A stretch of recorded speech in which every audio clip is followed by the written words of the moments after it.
8 বলে 61 রান। নতুন ওভারটা শুরু হয়েছে এবং প্রথম বল থেকে সেন্টনারের বিরুদ্ধে আস্তে কেএল রাহুল 2 ফিল্ডারের মাঝখানে কাভার পয়েন্টে রেখে একটা কুইক সিঙ্গেল নিলেন।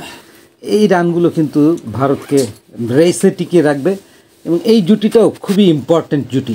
এই জুটিটা দ্রুত যদি আগামী 5-6 রানের মধ্যে ভাঙা না যায় তাহলে নিউজিল্যান্ড কিন্তু আলটিমেটলি ম্যাচ থেকে ছিটকে যাবে। এখন তো একেবারে নিকট দূরত্ব, দেখুন 59 বলে 60 রানের প্রয়োজন, 192 4 উইকেটে ভারত।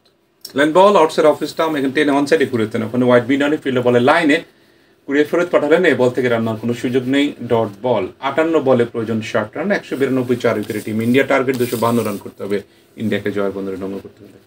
252 একটা মিডিওকার টোটাল, কিন্তু এইটাই আজকে বড় টোটালে পরিণত হয়েছে পিচের নেচারের কারণে। বেশ মার্ক নিচ্ছে 3.4 ডিগ্রি। সেন্টনারের পরের বলটা অক্ষর প্যাটেল কি দারুণ নক উপহার দিচ্ছেন।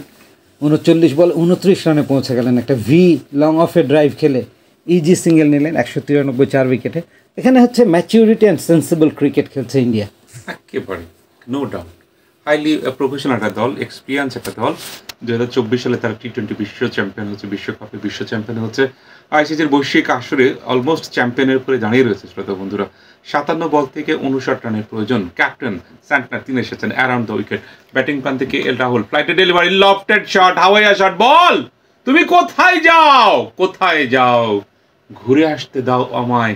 একবারে গ্যালারিতে গিয়ে আসতে পড়লো। রেজাল্ট ইজ ম্যাক্সিমাম, ছক্কা,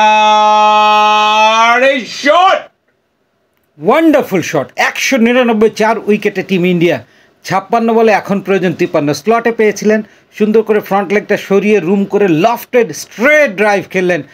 হাইট, এলিভেশন এবং ডিস্টেন্স সবই পেয়েছেন এবং বল সীমানার ওপারে। এই ছক্কাগুলো কিন্তু কাজ আরও সহজ করে দিচ্ছে ভারতীয় দলকে। কিছু যে ডট বল মাঝে হচ্ছে সেইগুলো পুষিয়ে যাচ্ছে এই ধরনের বড় স্কোরিং শটে। এবং 31 থেকে 40 শেষ 10 ওভারে 55 করেছিল ইন্ডিয়া, একটা উইকেট হারিয়ে। এবার একটু মিসফিল্ডিং হলো কাভারে এবং সেই সুযোগে ডিপের দিকে যাচ্ছে। 1টি রান তো অবশ্যই হবে, আমার মনে হয় 2য় রানও কি নেবে। ইয়েস, আরও 2টি রান হয়ে গেল। এই একটা বড় ওভার হয়ে গেল স্যান্টনারের এই ওভার থেকে। যদিও স্যান্টনার একটা গুরুত্বপূর্ণ উইকেট শ্রেয়াস আইয়ারকে 48 রানে ফিরিয়ে দিয়ে ম্যাচে নিউজিল্যান্ডকে ফিরিয়ে এনেছিল বলে আমরা মনে করছিলাম, কিন্তু ভারত সেদিকে ভাবছে না। দেখেন 9 বলে 11 কেএল রাহুল, 201 4 উইকেটে ইন্ডিয়া। 200 পূর্ণ হলো, 200 আপ, 200 পূর্ণ হলো। শ্রোতা বন্ধুরা, 55 বল থেকে 51 রানের প্রয়োজন। 55 বলে 51 রানের প্রয়োজন। 41তম ওভারের শেষ বল। ব্যাটিং প্রান্তে কেএল রাহুল, 9 বল থেকে 11 রান। অক্ষর প্যাটেল 39 বল থেকে 29 রানের একটা অনবদ্য ইনিংস। মিড উইকেটে একটা ডিপারে পাঠানো হলো, একেবারে বাউন্ডারি দৌড়ে উপরে পাঠানো হচ্ছে। সেন্টনার মিস্টার ক্যাপ্টেন দৌড় শুরু করেছেন অ্যারাউন্ড দ্য উইকেট। ব্যাটিং প্রান্তে কেএল রাহুল, ঘুম পাড়ানো বল, একেবারে পায়ের উপরে ব্লক হলে বল করলেন আলতো করে ফ্লিক শট।